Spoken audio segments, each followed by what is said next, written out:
At narito naman ang mainit na balita mula sa mundo ng politika. Isang matinding pangyayari ang naganap sa loob ng Malacanang kung saan tila pumutok ang tensyon sa pagitan ng mga pinakamataas na opisyal ng gobyerno. Ayon sa mga insider, hindi inaasahang kinagat ni President Kuting ng Norte Jr. ang mga pangako ni VP Sara Duterte na nagdulot ng gulat sa mga miyembro ng kanilang pamilya at mga malalapit na kasamahan sa gobyerno. Tinututukan natin ngayon ang mga kaganapang nag-iinit sa politika ng bansa. Ayon sa mga ulat, naging sanhi ng tensyon ng isyu tungkol sa mga posisyon at kapangyarihan sa ilalim ng administrasyon ni PBBM. Si VP Sara Duterte na unang ipinaabot ang kanyang mga plano sa hostisyon sa Pangulo ay nagpasya ng suporta sa ilang proyekto na tila hindi agad naaayon sa mga plano ni PBBM. Subalit, ang sagot ng Pangulo ay naging isang matinding hamon na nagresulta sa malalim na diskusyon na may kasamang matinding emosyon. Ang isyu ay lalong naging komplikado nang sumama si House Speaker Martin Tambalos-Los Romualdez at ang kanyang misis na si Atty. Liza Smag sa usapan. Ayon sa mga saksing naroroon, hindi nakayanan ni Speaker Romualdez ang bigat ng isyu at naggulat sa mga kaganapan, lalo na tinukoy ni PBBM ang ilang aspeto ng pamamahala na itinuturing nilang hindi tugma sa kanilang mga adhikain. Si First Lady Lizata na Smugs naman ay hindi rin nakaligtas sa pagtatalakay ng mga kontrobersyal na desisyon sa loob ng pamilya. Sa kabila ng tensyon at kalituhan, ipinahayag naman ng mga tagapagsalita ng Malacanang na patuloy ang kanilang komunikasyon upang mapanatili ang unity sa administrasyon. Ayon sa kanila, mahalaga ang mga diskusyon na ito upang mapagtagumpayan ang mga hamon ng bansa. Inaasahan din nila na magiging positibo ang mga kinalalabasan ng mga pag-uusap sa kabila ng mga isyong lumutang nitong mga nakaraang linggo. Samantala, patuloy ang pag-usbong ng mga reaksyon mula sa iba't ibang sektor ng lipunan at hinihintay na lamang ang opisyal na pahayag mula sa Malacanang upang linawin ang mga kaganapan. Tiyak na magiging isang malaking usapin ito sa mga susunod na araw. Kaya't abangan po ninyo ang mga susunod pang developments. At heto nga mga balita ng ating pagkakatutukan, at kung bago ka pa lamang sa aking channel, ay huwag kakalimutang mag-like, share and subscribe para updated ka sa aming mga bagong balita dito sa Tatak Pinas.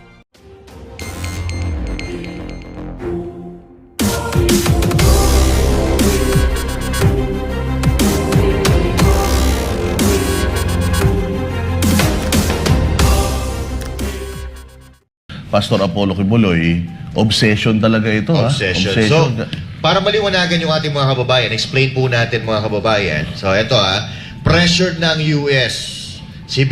Pinipressure po ng USD umano, itong si BBM, si Marbil, si Abalos, Tory Marantan, dahil di umano, nakuha na po nila ang kalahating pera from US government. So, matatandaan na sinabi ni Pastor Apollo C. Kibuloy na merong patong sa ulo niya na $2 million na bounty from US Embassy. And now, mga kababayan, napag-alaman po natin na di umano ay nakuha na po nila yung kalahati po nito. Kaya nagkakaroon ng pressure dahil alam naman natin na ilang buwan na lang po ay magkakaroon na ng election dyan sa US at matunog na mananalo nga itong kalaban ng kasalukuyang administrasyon dyan sa US na walang iba kundi si Donald Trump. You know? Yes, at di umano ay nasa likod po talaga ang United States of America. Dito sa mga nangyayari ngayon, sa katunayan, nagpahiram pa yata sila, o di ko alam kung nagpahiram or nagbigay pa yata sila ng mga gadgets sa ating mga kapulisan na sobrang advanced, yung parang body heat. Body heat, nakikita nila, tumatagos sa dingding yung kanilang mga Kaya kung makikita ninyo sa kabilang bakod, sa kabilang yung opposite side ng KOJC, yung mga dingding dyan, may mga butas. Oo, kasi talagang inaano nila, yung mga thermal scanners na yan, mga talagang nakikita mo, parang x-ray yan Yung makikita natin sa pelikula lang yan. Kahit sa airport na scanner na makikita yung movement ng tao, makikita kung ilan yung tao nasa room. Sobrang high-tech niyan. And all that. Wala tayo niyan. Yung ginamit kay Bin Laden, ganon, to be exact, mga kababayan. At hindi lang po yan, hindi lang po nila natitrace yung mga katawan ng tao na nasa loob ng isang establishment, katulad ng mga kwarto. Pati po yung audio po na kukuha po nila ng kahit medyo malayo, a few kilometers away from them, maririnig po nila kung anong pinag-uusapan at nakakuha po sila ng matinding impormasyon. Diba, So, sabi ko sa iyo nung nakaraan, nakasakay tayo dun sa sasakyan na Seminay, kinuwento sa atin, na meron silang nakitang isang nakaparadang sasakyan sa isang madilim na lugar, lagpas pa ng mga 1 kilometro or more away dito sa Kingdom, dito sa Kingdom Compound na naka-heavily tinted, tas may malaki siyang antena sa hood ng kanyang sasakyan. Napansin nila na laging nandoon yun. So pag nadadaanan nila, lagi nilang nakikita yon. So one time, binulaga nila, bigla nilang binabaan at tinakbuhan papunta roon sa kinalalagyan, kinapaparking ng sasakyan yun, heavily tinted. Walang sabi-sabi na pagbaba ng SMNI, bukas ng camera at ng ilaw, umandar agad yung sasakyan na yun. So sa Nakita madaling natin salita, yung video. may tinatago. May tinatago. May ginagawa. May ginagawa yun. Kakabulas lugar. High-tech to, high-tech na mga gamit. Eto lang mga kababayan, kung nakakapanood po kayo ng mga pelikula ng ibang bansa, especially ng US, no? Katulad dito yung sa kila Paul Walker, di ba? Mga ganon. Yung may van sila ayan, is loaded with equipment, mga kababayan, na doon po nila tinitrace at doon nila minomonitor ang mga movement ng mga subjects nila. Totoo pong nangyayari yun sa totoong buhay. Yung nakikita natin sa pelikula. Although dito sa atin, wala doon. Pero katulad nga po ng sinabi natin kanina, na di umano, ito na mga PNP natin ay provided with these high-tech equipments ng US government para talagang mahuli si Pastor Apollo Kibuloy dahil sila nga po ay pressure na with a few months time na binibigyan siguro sila ng pagkakataon na para mahuli si Pastor Apollo Kibuloy, then meron na po daw di umano bayaran na nangyari daw po dito, Doc Lorraine. Yeah, so maliwanag, no? Posible ito na nangyari. Hindi ito pwedeng mangyari nang hindi ito lingid sa kaalaman ni Bongbong Marcos, no? Kasama siya dito. At yung sinabi ni Coach, ni Dada at saka ni Master, no, na marami na silang batas na nilabag noon, yung spying, yung wiretapping, lahat yan, no? At saka yung pagpasok nila dito, sa maliwanag na talagang isinuko na ni Bongbong Marcos ang soberenya ng Pilipinas, itong tuta na kano na ito, na presidenteng ito, wala nang soberenya ang Pilipinas. Tuta na talaga siya ng kano, sunod-sunuran, and willing siya na magdanak ang dugo dito ngayong gabi, pati itong mga pulis niya, no, para saan? Meron ba tayong kaaway na dayuhan dito na mamamatay ang Pilipino at magdadanak ng dugo? Hindi, wala. Tungkol sa pera ito. Yan ang napaka-immoral, a moral degenerate of a president.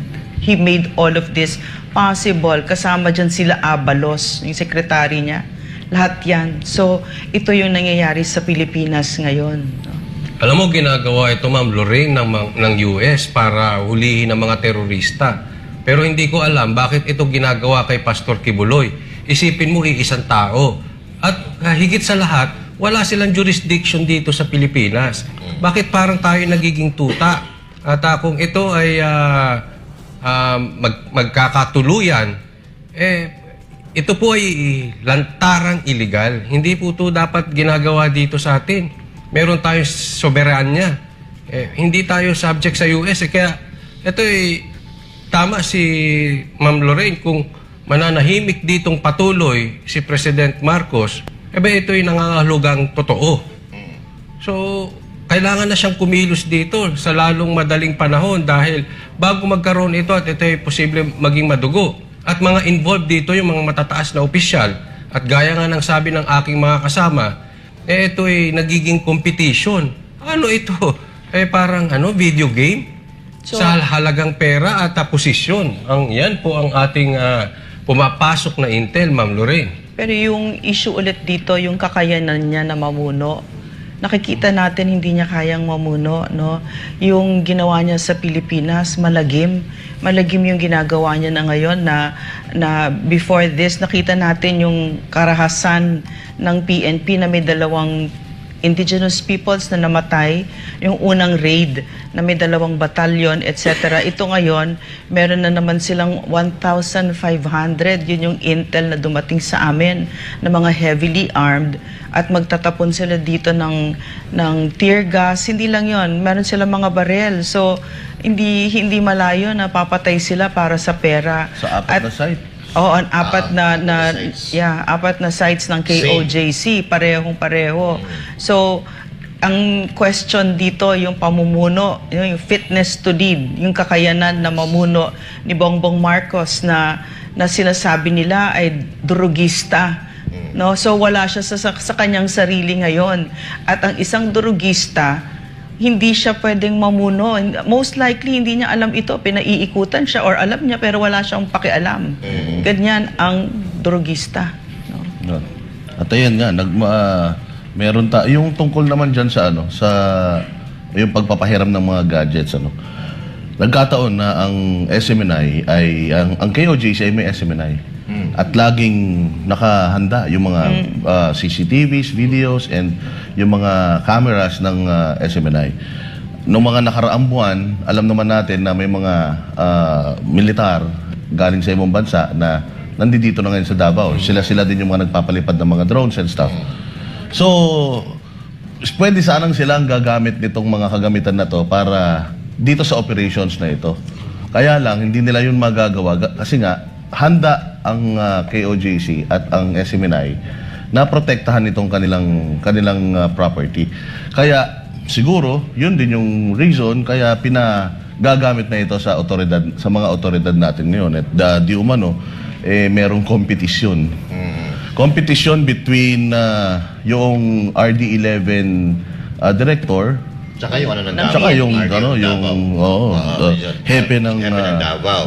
ng Davao Police. At ang nakakalungkot dito, mga babayan, kung bakit may nare-receive tayo information regarding dito sa mga tear gas para mapasok itong Kingdom of Jesus Christ na animoy parang mga kriminal parang mga kriminal ang nasa loob. Na alam naman natin, puro mga madasalin po ang tao dito at ilang beses na rin po ito napasok ng NBI at wala po silang makita. Pero di natin maintindihan kung bakit paulit-ulit nilang ipinagpipilitan na nandito si Pastor Apollo Kibuloy sa loob. Sino ba naman ang OGAG na paulit-ulit nang pinapasok ang bahay mo, mag-i-stay ka pa dyan na ikaw yung subject? Hindi ho ba? Mahina. Doc Lorraine? Talagang parang utak ng mga bangag itong mga ito.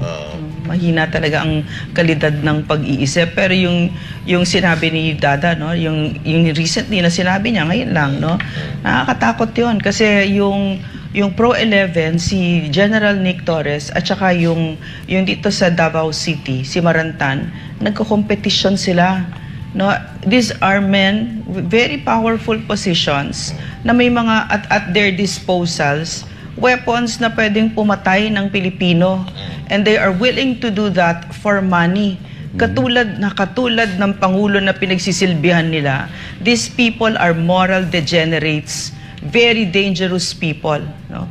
So yan yung nangyayari ngayon under the weak leadership ni Bongbong Marcos na itong mga ito, no, nag-serve sila, nagsumpayan yung mga yan na poprotektahan ang ating bansa. Pero sila yung pinili at naintindihan ko na kung bakit sila pinili nila Martin Romualdez, nila Abalos, nila Marcos, no? Dahil mahina talaga, sunod-sunuran at ganid sa pera itong mga ito at sa kapangyarihan kasi most likely in the mix is a promise of a position pag nahuli nila si Pastor.